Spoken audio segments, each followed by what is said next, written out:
À Bello-sur-Mer, l'intérêt du site, c'est qu'il y a beaucoup de choses à faire, indépendamment du côté mer et baignade. Nous, on est côté canal du Mozambique, côté pleine mer. Donc on a une plage de sable vraiment qui est très agréable pour se baigner, avec une sorte de piscine naturelle qui est créée par un banc rocheux un petit peu en avant de la plage, qui casse les vagues à marée moyenne. Bon, ça, c'est vraiment pour se reposer, marcher le long de la plage, etc.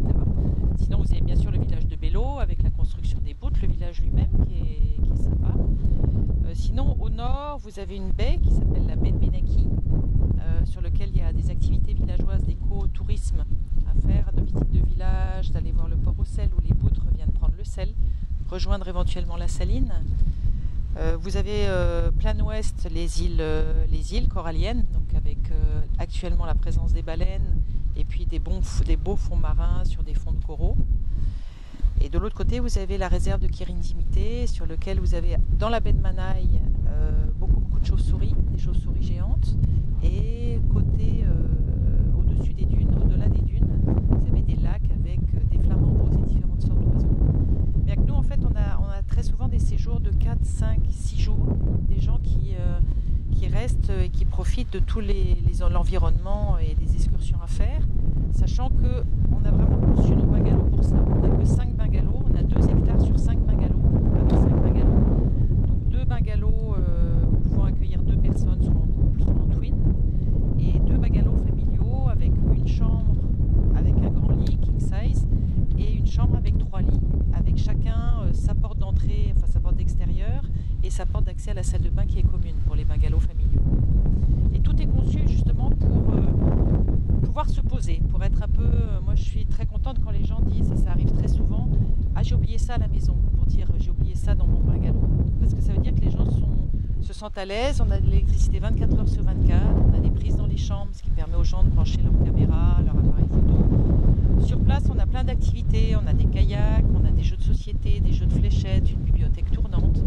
Enfin, tout est un peu prévu chez nous pour que les gens passent des vacances. Pas uniquement des touristes qui se posent à Bello puis qui repartent le lendemain, mais vraiment des gens qui restent ici. D'ailleurs, on a une grande clientèle de résidents, malgaches et étrangers, des gens qui vivent à Madagascar et qui prennent des vacances, tout simplement. D'accord. Et ça varie à peu près combien le prix de votre bungalow? Alors les bungalows en haute saison, les bungalows simples sont à 95 000 arrières et les bungalows familiaux sont à 120 000. Ça c'est en haute saison, c'est un peu moins cher en basse saison quand la piste est fermée et qu'à ce moment-là on fait des réductions sur les bungalows. Donc sur le service de restauration, en fait c'est le principe de la table d'hôte, c'est à cause des approvisionnements, on ne peut pas se permettre d'avoir une carte avec plusieurs plats puisque nous on travaille avec les pêcheurs qui arrivent et qui proposent leurs produits. On a nos légumes, on sert beaucoup de légumes sur nos tables, donc les légumes viennent essentiellement de Morondave, un petit peu ici à Bello parce qu'il y a une petite activité potagère qui s'est développée, mais quand même ça vient surtout de Morondave. Et la sécurité Alors c'est le grand mot maintenant, la sécurité à Madagascar. Moi ça fait 16 ans que je vis à Madagascar et j'ai jamais eu de problème. Bello, c'est comme plein d'endroits à Madagascar, c'est très tranquille, il n'y a pas de soucis, les gens sont agréables, on travaille avec eux sans difficulté, on n'est pas inquiet. C'est pas parce qu'il y a quelquefois, effectivement, ça arrive, quelques événements dramatiques, à des endroits à Madagascar qu'il faut être inquiet à Madagascar. C'est quand même dans l'ensemble un pays extrêmement paisible. Vous avez travaillé avec des agences? Oui, je travaille à beaucoup d'agences, soit avec des agences, bien sûr, des agences réceptives à Madagascar même. Et puis je suis aussi en contact avec des agences à l'extérieur, des Norvégiens, des Hollandais, des Allemands. Je travaille beaucoup avec des anglophones parce que je parle couramment anglais, donc ça aide. J'ai un site en anglais et puis voilà, les gens se passent le mot peut-être.